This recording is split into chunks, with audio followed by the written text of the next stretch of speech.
এদের জন্য বাইরের নাস্তা থেকে আমি মনে করি বাচ্চাদেরকে যদি বাসায় বানিয়ে দেওয়া হয় তাহলে কিন্তু সেটা স্বাস্থ্যসম্মত হয়, অনেকটা বাচ্চাদের জন্য ভালো হয়। যাই হোক, আসসালামু আলাইকুম, আশা করি পুরো ভিডিওটি দেখবেন। তো আমি আজকে বানাবো চিকেন চপ। এটা বাচ্চারা অনেক পছন্দ করে। যাই হোক, আমি একটা মুরগির বুকের মাংস নিয়েছি আর নিয়ে এটা ব্লেন্ডার করে নিয়েছি, একদম মিহি করে নিয়েছি। এটা কিন্তু এমনভাবে মিহি করতে হবে ভিতরে যেন কোনো কিছু না থাকে। তো আমি এখানে দিয়ে দিয়েছি পেঁয়াজ, আমি এখানে পেঁয়াজটা কুচা করে দিয়েছি আর এখানে দিয়েছি কাঁচামরিচ, ধনিয়া পাতা। তো ঝালটা যে যেমন পছন্দ করে সেই অনুযায়ী ঝালটা দিবেন। আর এখানে আমি দিয়েছি লবণটা পরিমাণ মতো দিবেন।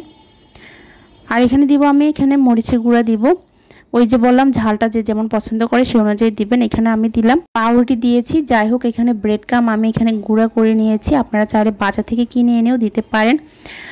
তো আমি এটা কিন্তু পাউরুটি একদম গরম করে তাওয়াতে অল্প অল্প করে গরম করে এটা করে নিয়েছি গুঁড়া করে, আপনারা চাইলে কিনেও নিতে পারেন। যাই হোক, এখানে দিয়েছি আমি কোট করার জন্য আমি এখানে দিয়েছি ময়দা। তো ময়দাটা আপনারা পরিমাণ মতো দিবেন, যে যতটুকু বানাবেন সেই অনুযায়ী দিবেন। এখানে আমি দিয়েছি কর্নফ্লাওয়ার আর এখানে সামান্য পরিমাণ পানি দিয়ে এটা আমি একদম ডো করে নিব, একদম পাতলা করে নিব, নিয়ে এটা গুলে নিচ্ছি। কারণ আমি এটার ভিতরে কিন্তু আমি চাপগুলা আমি এটাতে ভালো করে ডুবিয়ে নিব, ডুবিয়ে তারপরে আমি এখানে কোট করে নিব ব্রেড ক্রামের উপরে। এখন আমি এটা কিন্তু ব্রেড ক্রামের উপরে এই যে এইভাবে ভালো করে ঘুরিয়ে ঘুরিয়ে কোট করে নিয়েছি, কারণ আমি কিন্তু ওই যে লিকুইডটা করেছি ময়দা দিয়ে সেটার ভিতরে আমি এটা ডুবিয়ে এখানে কোট করে নিচ্ছি।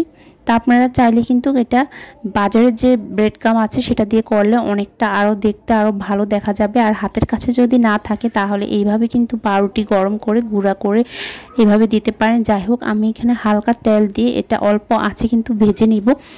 বেশি চুলার হিট দিলে কিন্তু এটা পুড়ে যেতে পারে, তখন খেতে কিন্তু তিতে লাগবে। অল্প আছে অল্প তেল দিয়ে হালকা করে ভেজে নিব, যেহেতু বেবিরা খাবে, বাচ্চারা খাবে। বাচ্চাদের জন্য কিন্তু আপনি যত ডুবো তেল দিয়ে ভাজবেন ততই কিন্তু আপনার স্বাস্থ্যের জন্য অনেক ক্ষতিকর। যত কম তেল খাওয়া হয় অতই কিন্তু আমাদের স্বাস্থ্যের জন্য অনেক ভালো। অনেকে মনে করেন যে যত পরিমাণ তেল দেওয়া হয় অত অনেক ভালো হবে। আসলে তেল কিন্তু আমাদের ডাক্তার বলে দেয় তেল আপনি যত কম খাবেন তা আপনার শরীরের জন্য ভালো। হয়তো আপনার রান্নার মধ্যে তেলটা একটু পরিমাণ কম পড়বে।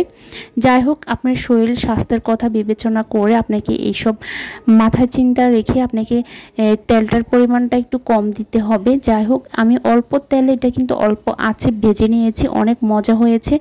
এখানে কিন্তু আমার পুরোপুরি চাপটা হয়ে গেছে। এই তো চিকেন চাপটা কিন্তু মাশাআল্লাহ অনেক সুন্দর হয়েছে। আর বাচ্চারা কিন্তু অনেক পছন্দ করে এভাবে সাজিয়ে বাচ্চাদের সামনে দিলে, অনায়াসে বাচ্চারা খেয়ে নেবে। সন্ধ্যার নাস্তা বা টিফিনে বাচ্চাদেরকে দিতে পারেন।